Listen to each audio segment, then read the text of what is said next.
The maid, the mansion, the quiet pianoite was a cold Monday morning in the Hollywood Hills. Fog wrapped around the trees like smoke. The big iron gates of the Reeves estate creaked open as a modest black car pulled in slowly. No one paid much attention, no paparazzi. No noise inside that car sat a woman named Ruth. She was in her 50s. Dressed in a plain navy blue Maid uniform, her gray cardigan worn at the elbows. Her hands were calloused, her fingers strong but gentle. She had been working as a housekeeper for most of her life, moving from mansion to mansion, always silent, always respectful, always forgotten, but today ... Today would be different. Ruth had only been at KeanuReeves' house for 2 weeks. She came through an agency, quiet and dependable. She never asked questions, never touched anything personal. Never looked directly at the man who owned the house unless spoken to. Most people thought she was just another cleaner. They were wrong. KeanuReeves had returned from a film shoot the night before. He was tired, his voice low, his beard a little thicker. He nodded politely when he passed Ruth in the hallway, but said very little. He wasn't rude, just quiet. Some stars filled the room. KeanuReeves absorbed it, and then that morning something unexpected happened. He was walking through the main hall when he heard a sound, soft, hesitant notes. Music coming from the parlor. No one used the parlor. It was just for decoration, a grand space with polished wooden floors, old paintings, velvet curtains, and a large baby grand piano that sat untouched for years. Keanu stopped. He walked toward the sound slowly, his bare feet barely making a noise on the cool floor. And then he saw her Ruth sitting on the bench, back straight, fingers brushing the piano keys, like they were made of air. She didn't notice him. She was playing something soft, a lullaby. Maybe slow, old, beautiful. Keanu didn't move. He felt something shift in the room. Not just music. Memories mother used to play. Not professionally. Just in the evenings when the sun was down and the lights were low. It was one of the few places his childhood had felt safe. And now, here was Ruth, bringing that sound back to life. But then she noticed him. Her hand stopped instantly. Her back stiffened. She stood up, his eyes wide. "I'm so sorry, sir," she said. Stepping away from the piano, "I was just dusting, and I didn't mean to touch it." Keanu blinked. It took him a second to respond. "No," he said softly. "Please, don't stop." Ruth looked confused. He stepped closer. "You play beautifully," he said. "Was that your song?" She hesitated. "No, sir," she whispered. "It was my mama's." "What's your name?" he asked, even though he already knew from the agency papers. "Ruth, sir," smiled. "Ruth," he said, "would you play for me?" She froze. "Just for fun," he added. Sensing her hesitation, Ruth looked down at her hands. "I haven't played in a long time," she said. "Not for anyone." "Maybe it's time," he said. There was no demand in his voice, only invitation slowly. Nervously, Ruth sat down again. Her hands hovered over the keys, and then she began to play. This time it was different. It wasn't just a lullaby. It was a story. Keanu sat on the couch across from her, eyes closed, letting the notes pour over him. He wasn't thinking about movies or interviews or scripts. He was just listening to Ruth, to her soul. When she finished, she looked up at him nervously. "I'm sorry," she said again. "Don't apologize," he said softly. "You just gave me something priceless." She looked surprised. "No one's ever said that," she whispered. Keanu stood. He walked toward the piano then. With no warning, he sat beside her on the bench. "Teach me," he said. Her eyes widened. "Sir." "Me, Keanu," he said. "Teach me one song. It's the one you just played." Ruth looked at him, stunned. No one had ever asked her to teach anything, especially not someone like him. But she nodded, and that's how it began. Every morning for the next week, before the rest of the house stirred, Ruth played one song, and Keanu listened, and slowly, quietly, He began to try, but not everyone in the house approved. Marla, the head house manager, noticed the change. She didn't like it. She was used to rules, structure, hierarchy, and now the maid was getting too close. One afternoon, Marla pulled Ruth aside. "You're not here to entertain the boss," she said coldly. "You're here to clean." Ruth looked down. "Yes, ma'am. Good. Stay in your place." What Marla didn't know was that Keanu had overheard, and he didn't forget. 2 days later, something happened that no one expected. A famous music producer came to visit. He and Keanu were talking in the main hall when Keanu paused. "Have you ever heard someone play without training?" he asked. The producer laughed, like a street musician. "No," Keanu said, "like someone who plays from memory, from heart." "Not in a while," the man replied. Keanu turned to Ruth, who was quietly dusting the bookshelf nearby. "Would you mind?" he asked gently. Ruth looked stunned. "Here?" she asked. "In front of him?" "Oh." Keanu smiled. "Yes, here." Ruth hesitated, then walked to the piano. The room went quiet. She sat down, closed her eyes, and played. What came out of the piano made the producer put down his drink. It was haunting, alive, raw when she finished. The room stayed still for a long time. Then the producer stood. "Taught? Who taught you?" he asked. "My mama," Ruth said. He nodded slowly. "I felt that," he whispered. "I felt every note." Ruth looked confused. "Are you a teacher?" she asked. The man smiled. "No," he said. "I'm someone who forgot what real music sounds like." Later that night, Keanu found Ruth in the kitchen, sipping tea. He sat beside her. "You did something powerful today," said. "I just played," she replied softly. "No," he said. "You reminded us what matters. Do you really think it mattered?" she asked. Keanu smiled. "You'll see." But Ruth didn't know yet. Her music wasn't just about to change her room, it was about to change lives, and the world would soon learn the truth about the maid who played piano in silence, because someone had recorded her that day, and within hours, millions would be watching when silence goes viral next morning.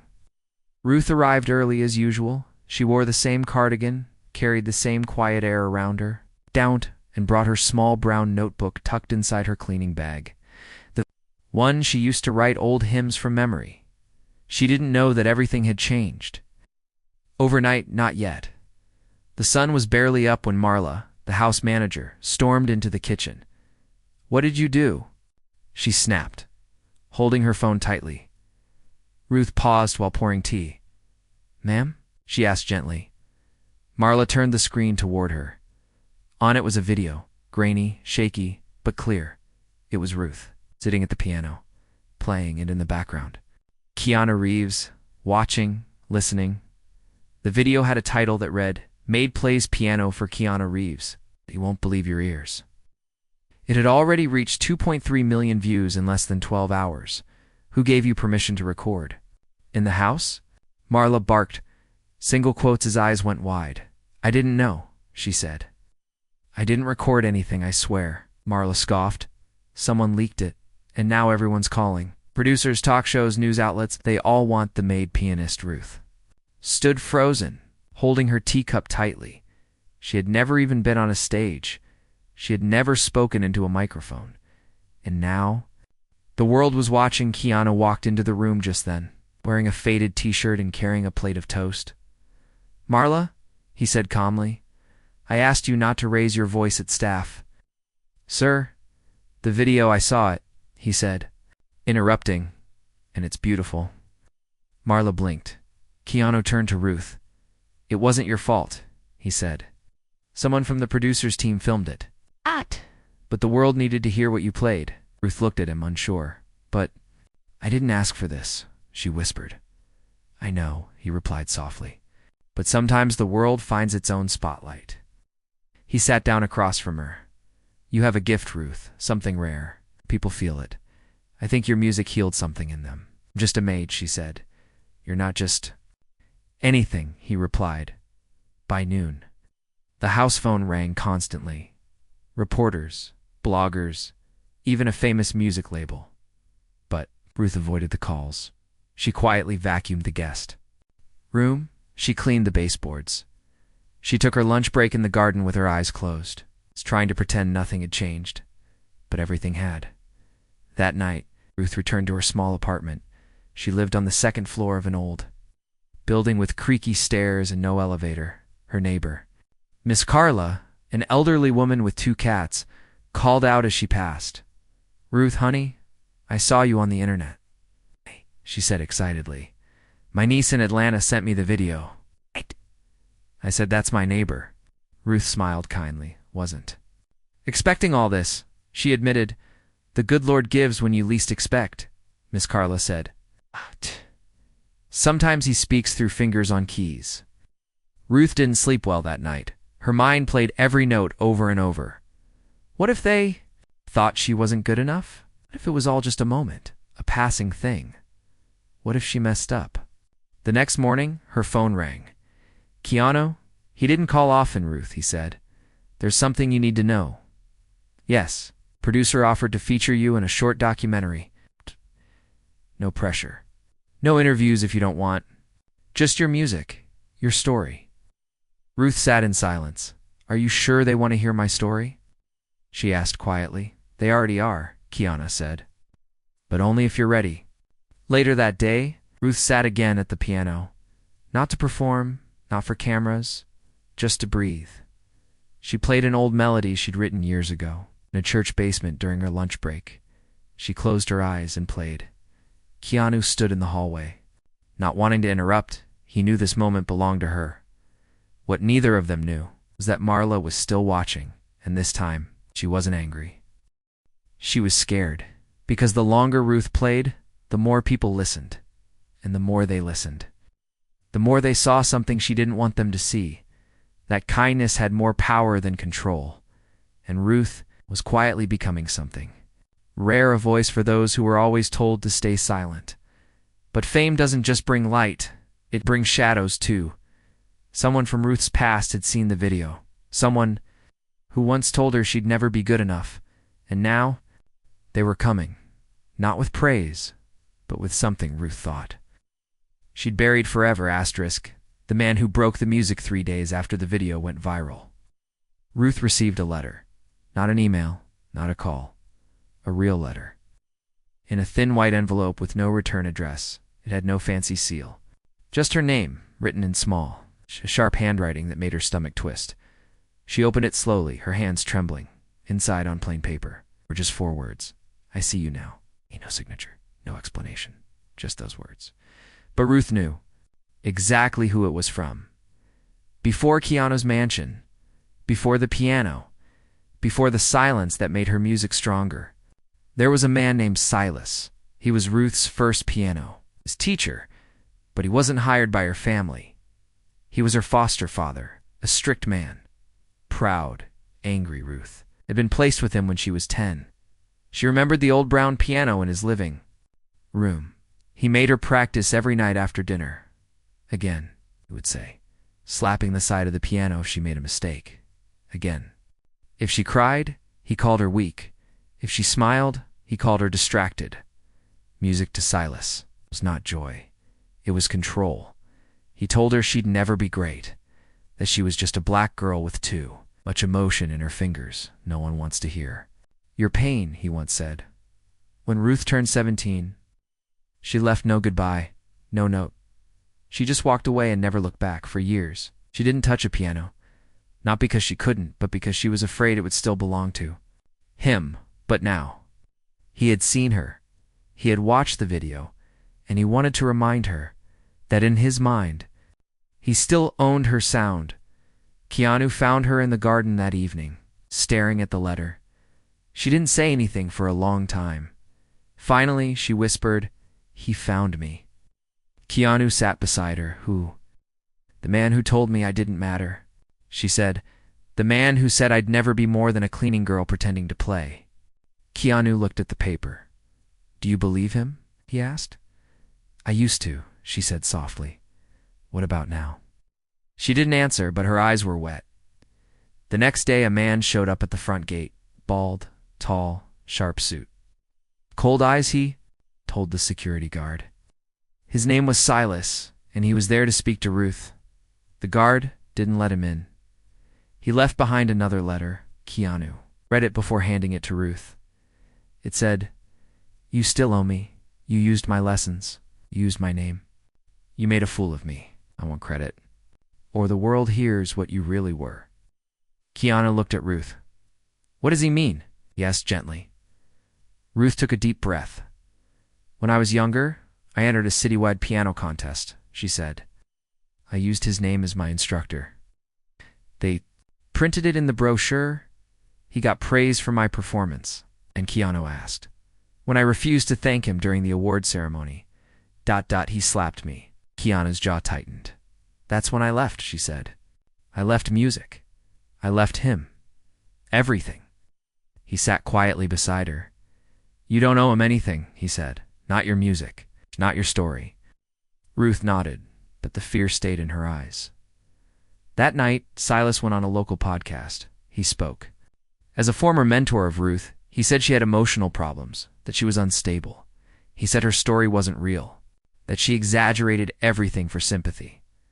The podcast didn't get many views at first, but then a gossip blogger picked it up, and overnight, Ruth's name became the center of a question. Is the Maid pianist lying? Is people who once praised her started to question, is she really that good? Why did she stay hidden for so long? Who's Silas? Keanu saw the headlines. He closed his laptop and walked straight to Ruth's small apartment. She was sitting on the floor, her back to the wall, holding her hands like they were broken. "They believe him," she said softly. "They're listening." "To him?" Keanu sat beside her. "So let's make them listen to you." The next day, Keanu called a friend, a respected documentary filmmaker named Claire. He asked her for a favor.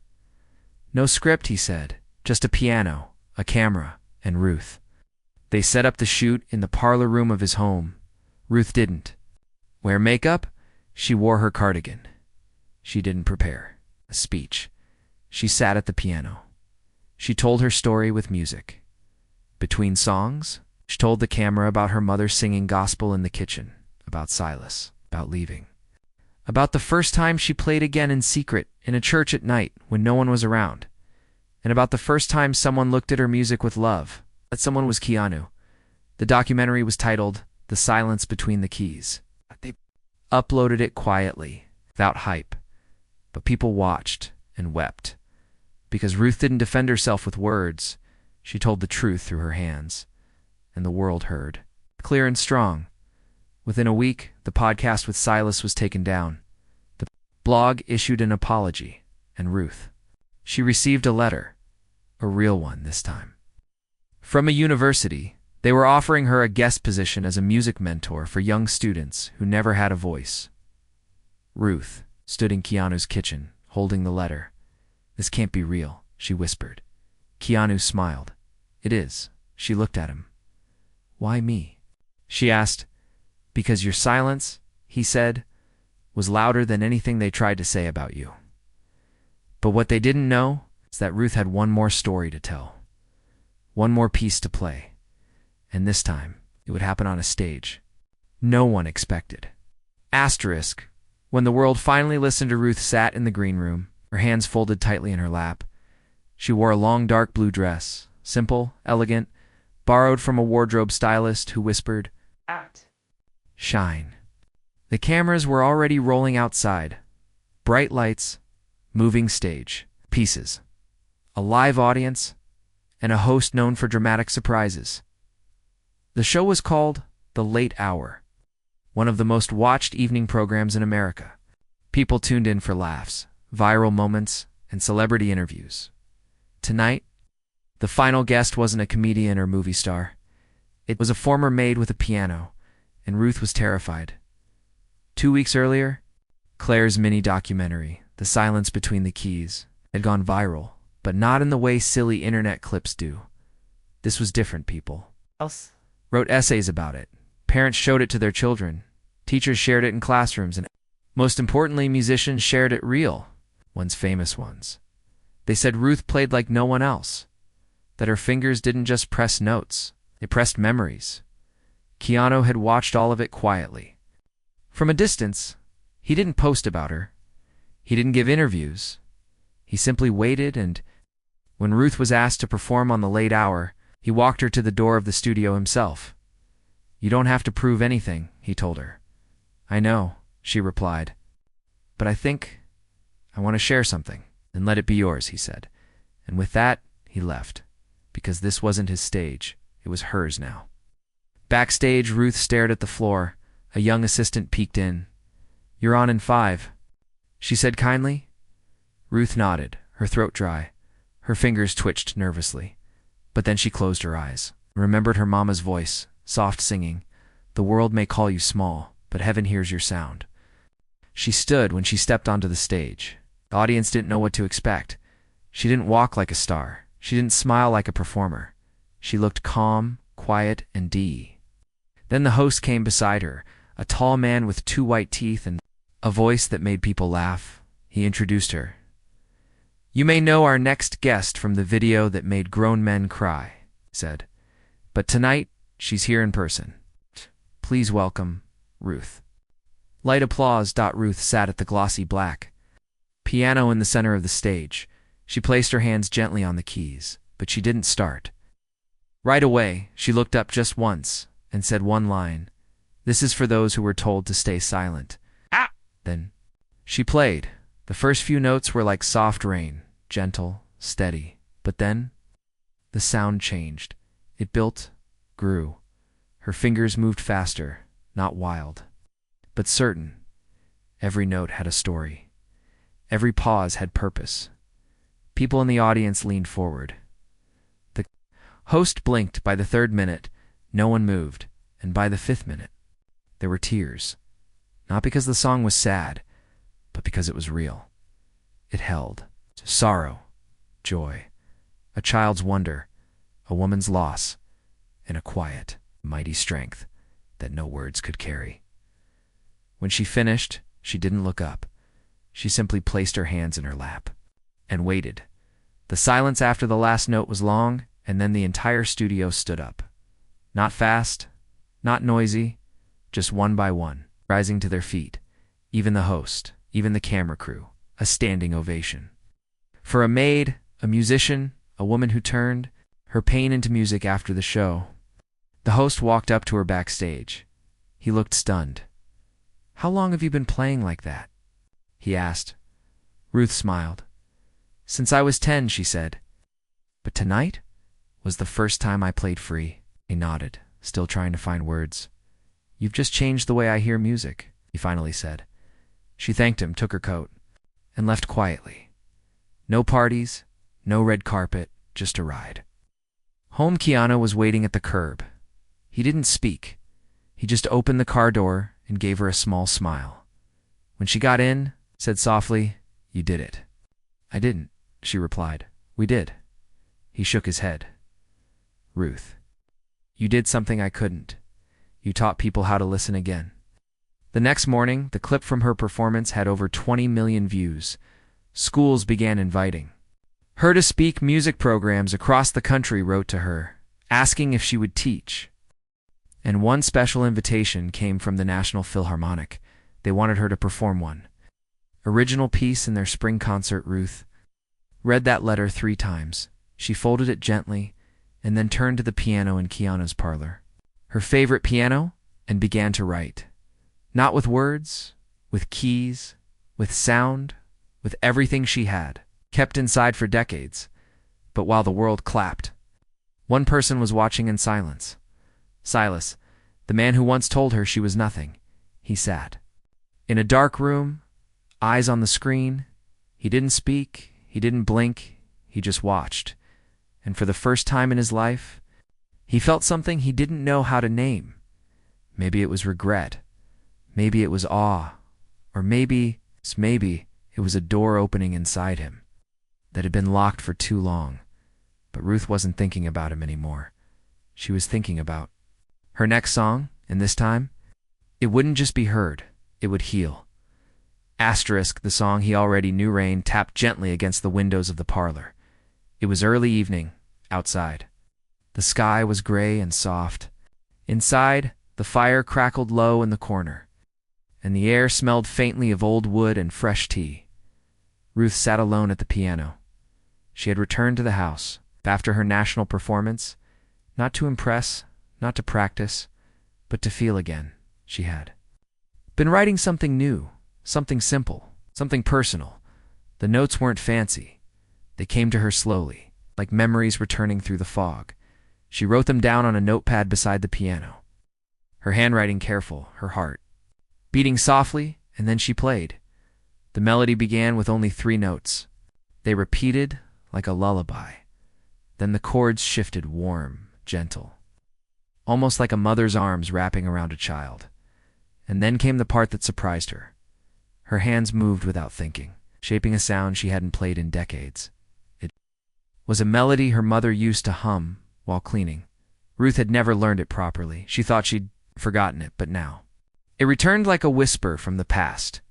She played it once, then again, then added her own ending when she finished. She looked up, surprised to find Keanu standing at the edge of the room. He looked pale still. His eyes were wide. Ruth stood. Quickly, "I didn't know you were home," she said. Keanu didn't answer right away.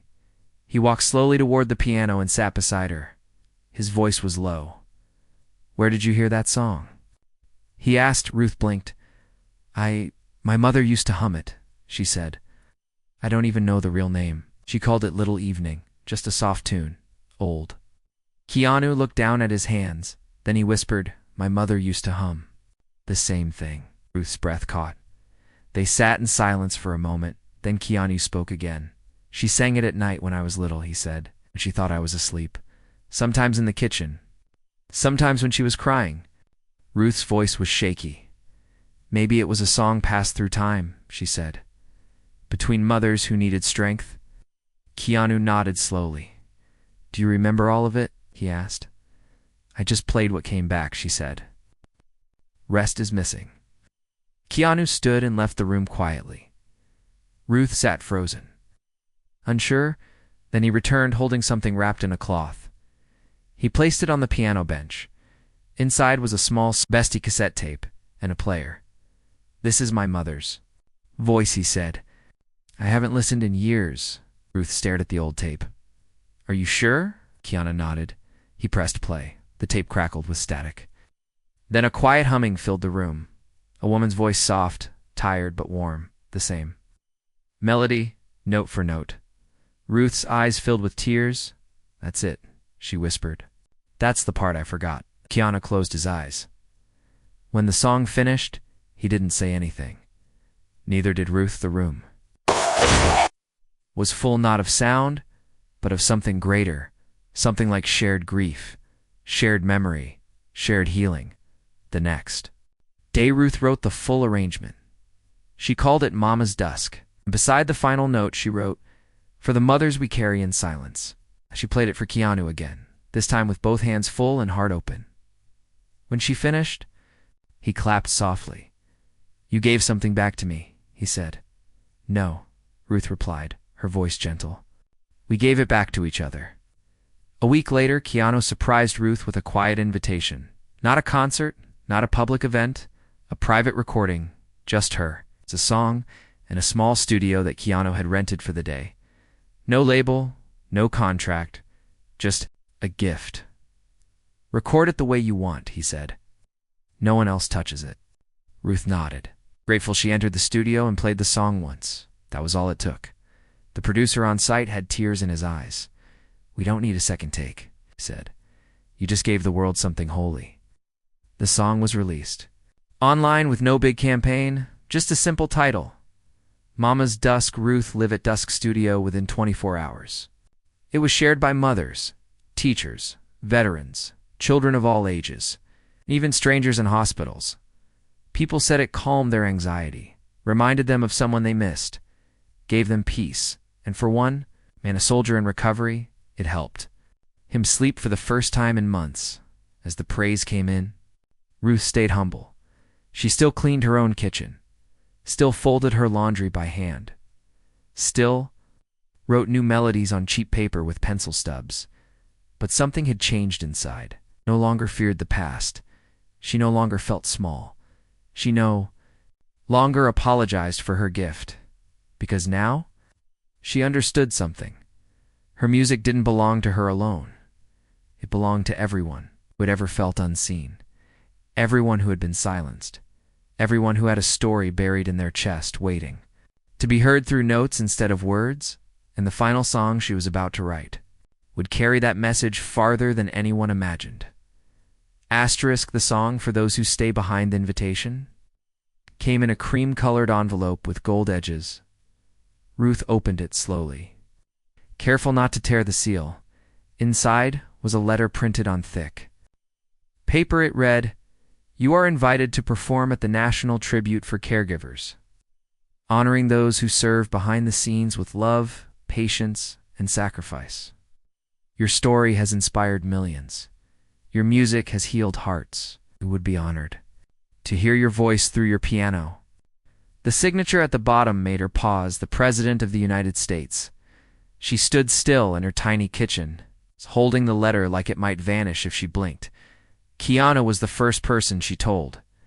He was reading in his garden when she walked up, holding the envelope close to her chest. "I've been asked to play," she said quietly. He looked up and smiled. "Where?" "The Capitol," she whispered. "They want a piece." "For caregivers?" Keanu stood. "Will you do it?" Ruth didn't answer right away. She sat beside him and looked at the sky. "For years, I thought playing piano was selfish," she said. "I thought it was something only people with time and comfort could do. But now," she looked at her hands, "I know it's my way of caring, of saying what can't be said out loud." Keanu placed a hand gently on her shoulder, then let the world hear it. The day of the tribute arrived. Washington, D.C. was full of quiet energy. Official cars lined the streets. Reporters gathered behind barriers. But this was not a showbiz event.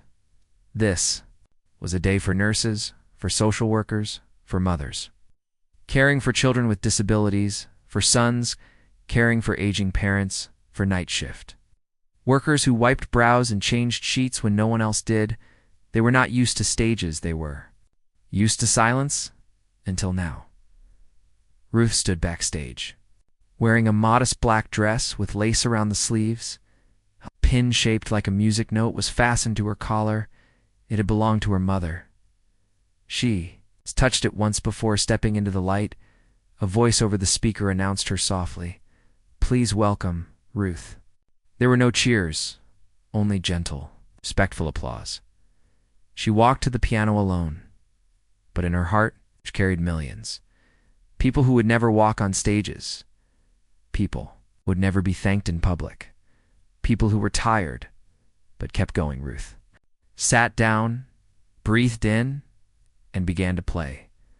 The song was called "Those Who Stay Behind." It started with soft, low notes, like footsteps in a quiet hallway. Then came a melody filled with longing, warmth and strength, not flashy, not loud, just steady. Then, halfway through the song, Ruth did something unexpected. She stopped, just for a few seconds, and then she began to speak. While her fingers moved gently across the keys, her voice rose over the melody. She said, "To the caregivers who miss meals to serve others, cry quietly in bathrooms, and smile again in hallways. Stay after shifts to make sure someone feels safe. We don't need praise, but deserve every word of it. This is for you. You are the music between the noise. You are the hands holding the world together. You are seen. You are heard. You are loved." Her hands finished the final note with a slow tremble. And then silence. But not empty silence, eh? Full, breath-held silence. The kind that wraps around a soul and holds it tight. And then, from somewhere in the crowd, single clap, followed by another and another, until the entire room, from senators to nurses to the president himself, stood in unified applause. Some wiped their eyes. Some simply stood still, holding their hearts, but they all felt it. Not just the music, the meaning. after the performance. Ruth stepped down quietly. The president met her backstage and shook her hand. "You didn't just play for caregivers," he said. "You honored the soul of this country." Ruth smiled, tears in her eyes. "Thank you," she said, "but I just played what I lived." Weeks later, a school in Detroit renamed its music room the Ruth Piano Hall in a small village in Ghana. A teacher downloaded her song and played it for her class, saying, "This is what courage sounds like." And at a hospital in Texas, a young nurse played those who stay behind every night in the pediatric ward.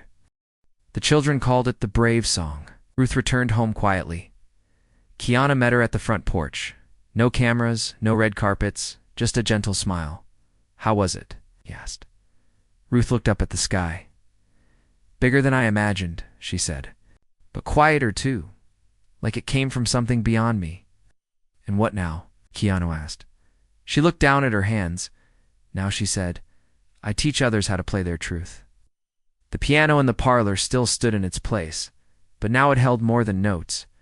It held memories, of pain turned into purpose, of silence turned into song, of a maid who was never just a maid, and a man who saw her not because of what she cleaned, but because of what she carried in her soul.